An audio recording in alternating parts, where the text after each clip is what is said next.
नमस्कार, hornbill TV Bharat में आपके स्वागत है।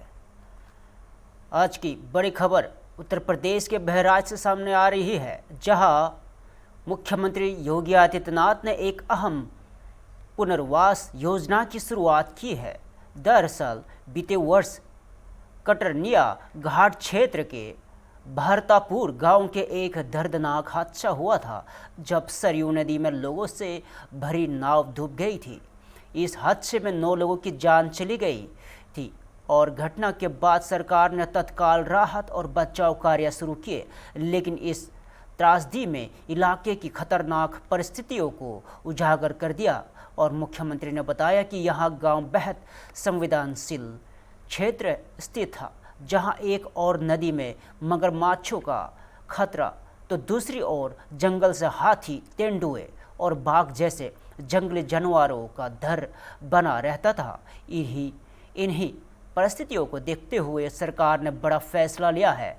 भरतापुर गांव के करीब 500 लोगों को सुरक्षित स्थान पर बसाया जा रहा है। आज मुख्यमंत्री स्वयं मिहिरपुरवा के समररोना गांव पहुंचे, जहां इन सभी ग्रामीणों की पुनर्वास की व्यवस्था की जा रही है। सरकार का कहना है कि यह कदम लोगों की सुरक्षा और बेहतर जीवन के लिए उठाया गया है। फिलहाल पुनर्वास कार्य जारी है और प्रशासन पूरी तरह मुस्तैद है।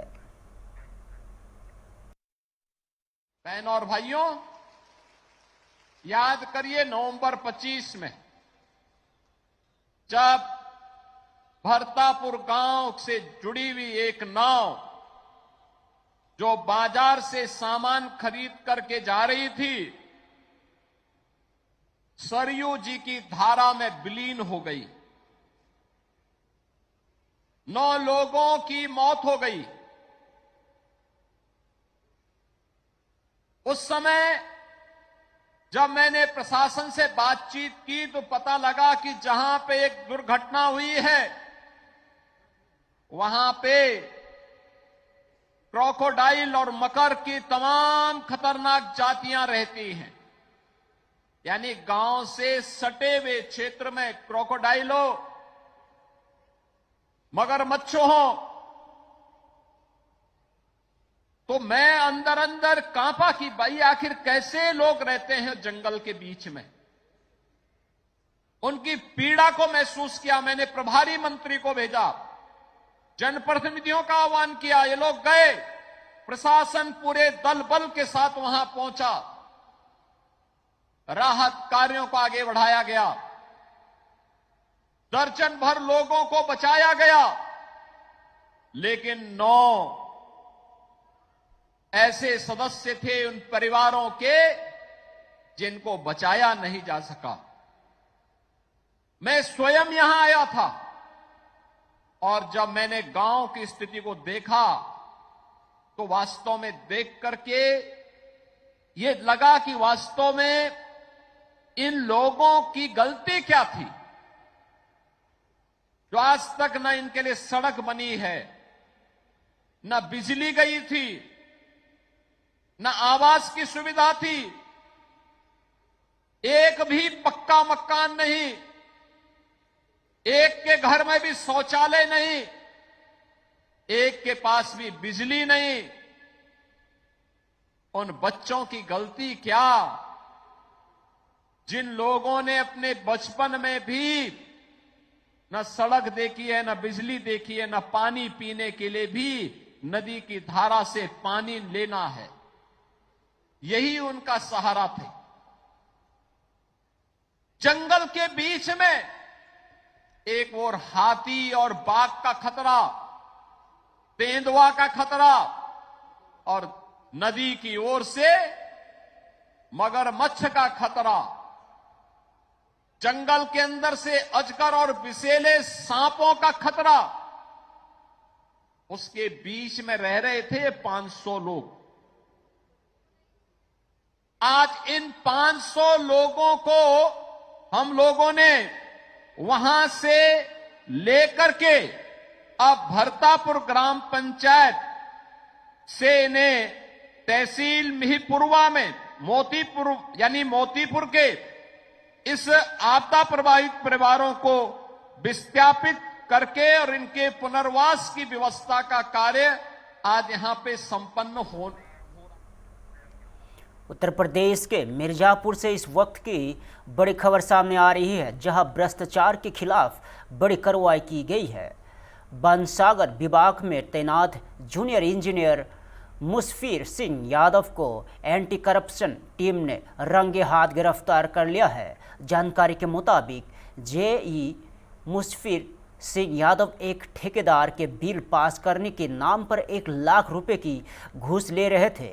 इसी दौरान एंटी करप्शन टीम ने छापेमारी कर उन्हें मौके पर ही पकड़ लिया और गिरफ्तारी के बाद आरोपी को देहात कोतवाली लाया गया, जहां उसके खिलाफ मुकदमा दर्ज करने की प्रक्रिया जारी है। इस कार्रवाई के बाद पूरे विभाग में हड़कंप मच गया है और अन्य कर्मचारियों में भी खौफ का माहौल है। फिलहाल मामले की जांच जारी है और एंटी करप्शन टीम आगे की कार्रवाई में जुटी हुई है।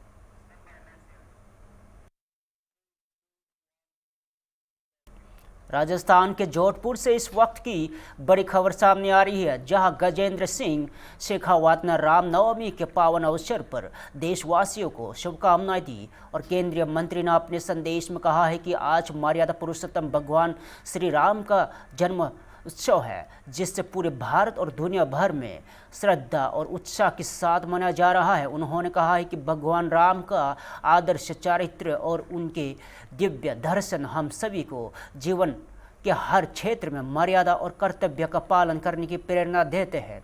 इस अवसर पर गजेंद्र सिंह शेखावत ने देशवासियों के सुख, समृद्धि और शांति की कामना करते हुए सभी को रामनवमी की हार्दिक शुभकामनाएं दी।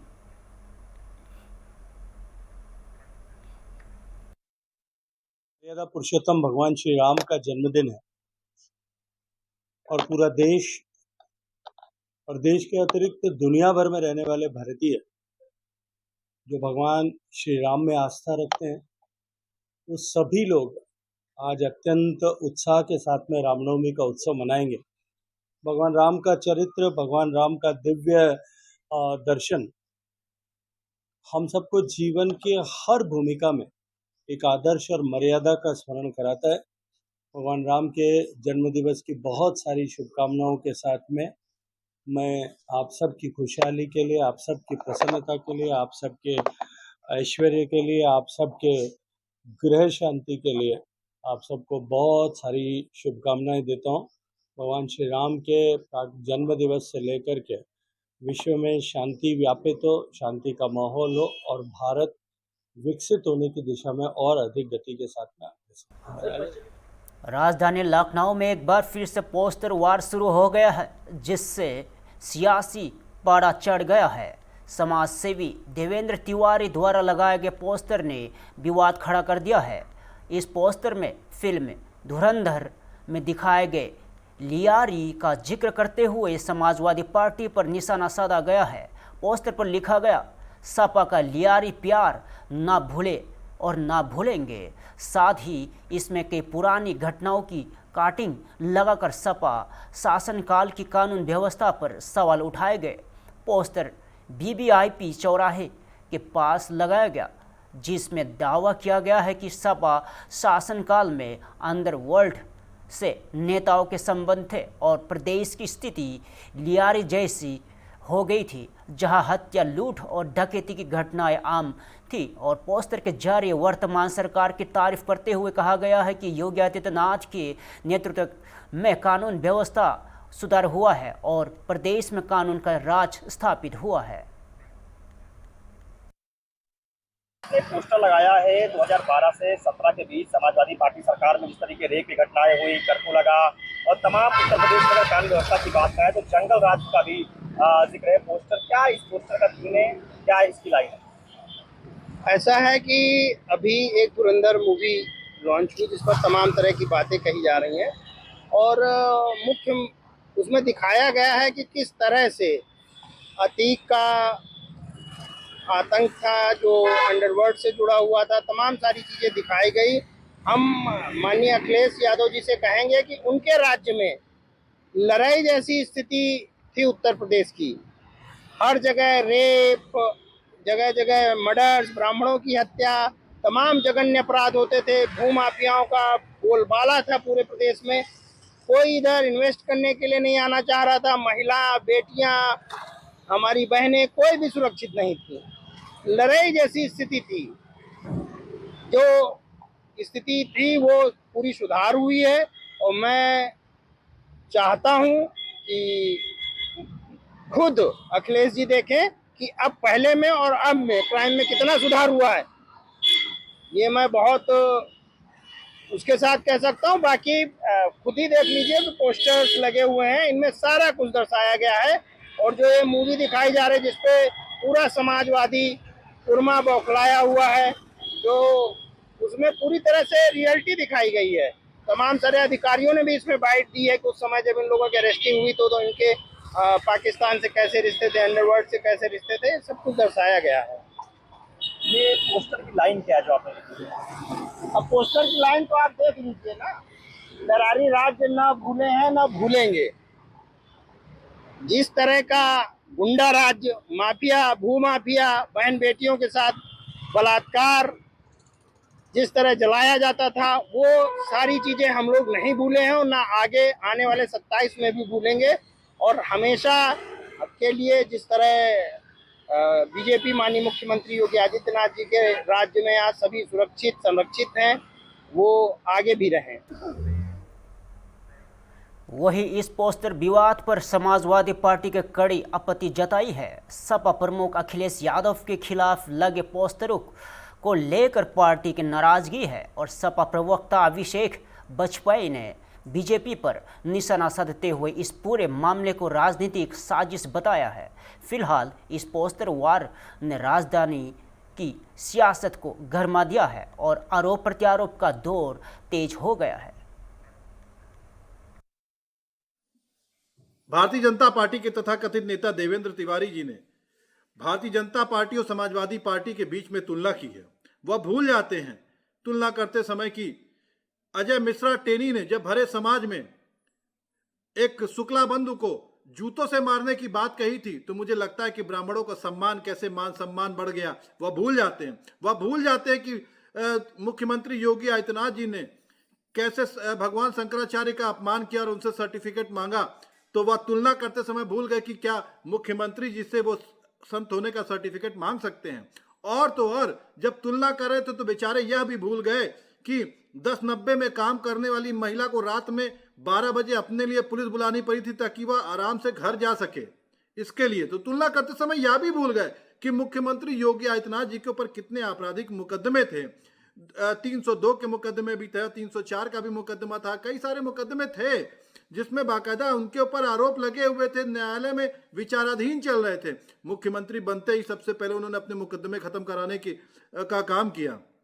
आप समझ सकते हैं कि जब बात लियारी राज की बात कर रहे हैं तो भूल जाते हैं कि मुख्यमंत्री योगी आदित्यनाथ जी के राज में आज उत्तर प्रदेश कितना टूटा हुआ सा महसूस कर रहा है, कितना अपमानित सा महसूस कर रहा है। जहां पे गोरखपुर में एक बालिका को अगवा करके उसका रेप हो जाता है, दिन दहाड़े सड़कों पर गोलियां चल रही हैं, दिन दहाड़े लोग मृत्यु हो रहे हैं। भूल जाते हैं, लेकिन क्या करें, बेचारे वो बहुत मजबूर हैं। आखिर चाटुकारिता कुछ ना कुछ करनी है, क्योंकि 2027 आने वाली, तो विश्वास पात्री कोई ना कोई तो होना चाहिए ना। आखिर इसका बखान कैसे कर सकेंगे। तो भारतीय जनता पार्टी के राज में आज उत्तर प्रदेश बहुत ही दुखी और निराश है, बहुत ही हताश हो चुका है, क्योंकि दिल्ली और उत्तर प्रदेश की मैराथन दौड़ चल रही है और उप मुख्यमंत्री और मुख्यमंत्री के बीच में क्या सब कुछ ठीक है, इसके बारे में भी तुलना करके उनको बतानी चाहिए। राजधानी दिल्ली से इस वक्त की बड़ी खबर सामने आ रही है, जहां केंद्र सरकार ने घरेलू गैस कनेक्शन को लेकर बड़ा अपडेट दिया है। पेट्रोलियम और नेचुरल गैस मंत्रालय की ज्वाइंट सेक्रेटरी सुजाता शर्मा ने कहा है कि देश भर में घरेलू पीएनजी कनेक्शन सरकार की सबसे बड़ी प्राथमिकताओं में से एक है और इसकी 100% सप्लाई सुनिश्चित की जा रही है। उन्होंने बताया कि ट्रांसपोर्ट सेक्टर में इस्तेमाल होने वाले सीएनजी भी सभी उपभोक्ताओं को पूरी तरह उपलब्ध कराई जा रही है। इसके साथ ही कई गैस कंपनियों ने उपभोक्ताओं को आकर्षित करने के लिए विशेष इंसेंटिव की घोषणा की है, जिसमें 500 तक की फ्री गैस और सिक्योरिटी डिपॉजिट में छूट शामिल है। सरकार ने राज्य सरकारों को भी पत्र लिखकर 10% कॉमर्शियल गैस और अतिरिक्त एलपीजी देने का प्रस्ताव रखा है ताकि गैस कनेक्शन का दायरा और बढ़ावा जा सके। और दिल्ली में इस दिशा में बड़ा कदम उठाते हुए रोड, रेस्टोरेंट और चर्च को साफ कर दिया गया है और पाइपलाइन बिछाने के काम के लिए 24 घंटे की अनुमति दे दी गई है। इसके अलावा केंद्र सरकार ने पीएनजी कनेक्शन के बढ़ावा देने के लिए नया गजट नोटिफिकेशन जारी किया है, जिसका उद्देश्य एप्लीकेशन प्रक्रिया को आसान बनाना और अप्रूवल टाइमलाइन को तेज करना है। वासियों को बताना चाहती हूं कि हमारे पास लगभग सालाना 26 करोड़ टन कच्चे तेल को रिफाइन करने की कैपेसिटी उपलब्ध है। और ये मैं इसलिए बताना चाहती हूं क्योंकि पिछले 2 दिनों से हमने देखा है कि कई सारे क्षेत्रों में रिटेल आउटलेट्स या पेट्रोल पंप के बाहर लाइन देखी गई है और पैनिक बाइंग भी ऑब्जर्व की गई है। मैं देशवासियों को विश्वास दिलाना चाहती हूं कि हमारे पास पेट्रोल और डीजल पर्याप्त मात्रा में उपलब्ध है। कहीं पर भी किसी पेट्रोल पंप पर कोई कमी नहीं है। पेट्रोल पंप को सप्लाई करने वाले टर्मिनल्स पर भी पर्याप्त मात्रा में उपलब्ध है। इसलिए अफवाहों पर विश्वास न करें और पैनिक बाइंग से बचें। मैं ये भी बताना चाहती हूं कि पेट्रोल और डीजल के प्राइस में कोई बढ़ोतरी नहीं की गई है। अतः मेरा आप सभी से आग्रह है, कृपया अफवाहों पर ध्यान न दें। इसी तरह घरेलू पीएनजी कनेक्शन भी भारत सरकार की प्रायोरिटी में सबसे ऊपर है और वहां पर 100% पीएनजी सप्लाई दी जा रही है। इसी तरह ट्रांसपोर्ट के लिए यूज होने वाली सीएनजी की मात्रा भी 100% कंज्यूमर को उपलब्ध कराई जा रही है। आप लोगों के माध्यम से मैंने पहले भी बताया है कि पीएनजी एक्सपेंशन पर भारत सरकार का जोर है और इसीलिए इसी क्रम में कई सारे स्टेप्स भी लिए गए हैं। बहुत सारी कंपनियों ने बहुत सारे इंसेंटिव्स जैसे फ्री गैस 500 रुपये तक की या सिक्योरिटी डिपॉजिट वेवर जैसी चीज़ें अनाउंस की हैं। राज्य सरकारों को भी लिखा गया है और उन्हें भी 10% कमर्शियल गैस एलपीजी एडिशनल देने की बात की गई है। इस क्रम में कई सारे राज्यों ने कई स्टेप्स भी लिए हैं। जैसे एक मैं आपको बताती हूँ, दिल्ली में ही एक आदेश जारी हुआ है जिसके अंतर्गत रोड रेस्टोरेशन चार्ज को खत्म कर दिया गया है और पाइपलाइन बिछाने के लिए 24/7 वर्क को भी अलाउ किया गया है। इसी तरह कई अन्य राज्यों में भी इसी तरह के बड़े स्टेप्स लिए गए हैं। पीएनजी कनेक्शन को बढ़ावा देने के लिए भारत सरकार ने कल एक और गजट नोटिफिकेशन जारी किया गया है। इसका मुख्य उद्देश्य सभी स्टेट्स में पीएनजी कनेक्शन से संबंधित एप्लीकेशन फीस, अप्रूवल टाइमलाइंस को स्ट्रीमलाइन करने का प्रयास है। इन सभी whatever steps have been taken till now have started showing us good results। पिछले लगभग 25 दिनों में 2.5 लाख नए कनेक्शन दिए गए हैं। इसके अलावा लगभग 2,20,000 ऐसे कंज्यूमर्स हैं जो एलपीजी से पीएनजी पर शिफ्ट हुए हैं। इसके अलावा 2.5 लाख नई एप्लीकेशन या रजिस्ट्रेशन भी प्राप्त हुए हैं। एलपीजी के संबंध में यहाँ पर भी कोई डिस्ट्रीब्यूटरशिप पर कोई ड्राई आउट नहीं है। ऑनलाइन बुकिंग अच्छी है, लगभग 92%। पैनिक बुकिंग तो नहीं कहूँगी, लेकिन बुकिंग का लेवल ज़रूर ज़्यादा है, लेकिन डिलीवरी पूरी तरह सामान्य है। जैसा कि मैंने पहले बताया कि 21 तारीख को भारत सरकार ने कमर्शियल एलपीजी का क्वांटिटी 20% से बढ़ाकर 50% किया और उसमें भारत सरकार ने सभी स्टेट गवर्नमेंट से रिक्वेस्ट किया कि dhaba, hotel, industrial canteen, community kitchens या कैंटीन्स, सब्सिडाइज कैंटीन्स जो राज्य सरकार या लोकल बॉडीज चलाती हैं, उन सभी को प्रायोरिटी दी जाए। इसके अलावा जो माइग्रेंट लेबर हैं उनको भी 5 किलो के सिलेंडर देने में प्रायोरिटी की जाए। इन सब के फलस्वरूप लगभग अभी तक 26 स्टेट्स ने 22,000 टन कमर्शियल एलपीजी एलोकेट की है और allocation is all over the country. जहां पर राज्य सरकार ने एलोकेट किया है वो भी है इस क्वांटिटी में और जहां हमारी ऑयल मार्केटिंग कंपनीज दे रही हैं वह मात्रा भी इसमें सम्मिलित है। इस सब के प्रयासों के फलस्वरूप कल लगभग 30,000 5 किलो के सिलेंडर दिए गए हैं। कैरोसिन के संबंध में भी जैसा आपको पता है भारत सरकार ने as an alternate fuel option additional allocation किया है सभी राज्य सरकारों को और यहाँ पर भी लगभग 16 राज्य और यूनियन टेरिटरीज में एलोकेशन ऑर्डर्स जारी हुए हैं। आज के समय में भारत सरकार का भी और राज्य सरकारों का भी ये प्रयत्न है कि ब्लैक मार्केटिंग और होर्डिंग को रोका जाए और इस सब में राज्य सरकारों की भूमिका बहुत अहम हो जाती है। इस संबंध में मैं आपको बताना चाहूंगी कि कल लगभग 2700 रेड की गई विभिन्न राज्यों में और लगभग 2000 सिलेंडर भी सीज किए गए हैं। उत्तर प्रदेश, महाराष्ट्र, तेलंगाना, छत्तीसगढ़ में अच्छी रेड्स हुई हैं और काफी मात्रा में सिलेंडर्स भी सीज हुए हैं।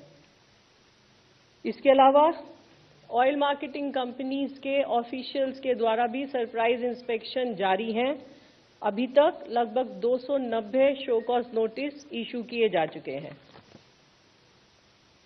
आखिर में आप सभी के माध्यम से मैं देशवासियों से दोबारा प्रार्थना करना चाहूंगी, अपील करना चाहूंगी कि अफवाहों पर विश्वास न करें। हमारे पास पर्याप्त मात्रा में ईंधन मौजूद है और उन तक ईंधन पहुंचाने के लिए भारत सरकार हर स्तर पर प्रयत्नरत है। धन्यवाद। उत्तर प्रदेश के श्रावस्ती से इस वक्त की बड़ी खबर सामने आ रही है, जहां प्रशासन ने एक आदेश के खिलाफ किसानों का गुस्सा सड़क पर देखने को मिला। जिले के इकोना क्षेत्र में पेट्रोल पंप पर डिब्बे और जारिकेन के तेल देने पर रोक लगाए जाने के आदेश का किसानों और आम लोगों ने विरोध किया और बताया जा रहा है कि पेट्रोल पंप खोलने से पहले ही बड़ी संख्या में किसान और आमजन डिब्बे लेकर पहुंच गए और भारी भीड़ को देखते हुए पंप संचालक ने पुलिस व्यवस्था होने के बाद ही तेल वितरण करने की बात कही और प्रशासन द्वारा डिब्बों में तेल देने पर सख्ती के चलते नाराज किसानों ने NH 730 पर बैरिकेडिंग कर जाम लगा दिया और सूचना मिलने पर मौके पर पहुंची पुलिस ने कड़ी मशक्कत के बाद जाम खुलवाया और हालत को काबू में किया। और किसानों का आरोप है कि डिब्बों में तेल ना मिलने से उनके कृषि कार्य ठप हो रहे हैं और उन्होंने सवाल उठाया है कि आखिर पंपिंग सेट के लिए तेल कैसे लाया जाए और फिलहाल यह मामला प्रशासन और किसानों के बीच टकराव का कारण बना हुआ है और स्थानीय स्तर पर समाधान की कोशिशें जारी है।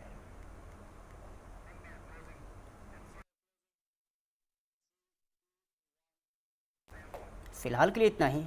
ताज़ा खबरें देखते रहिए हॉर्नबिल टीवी भारत।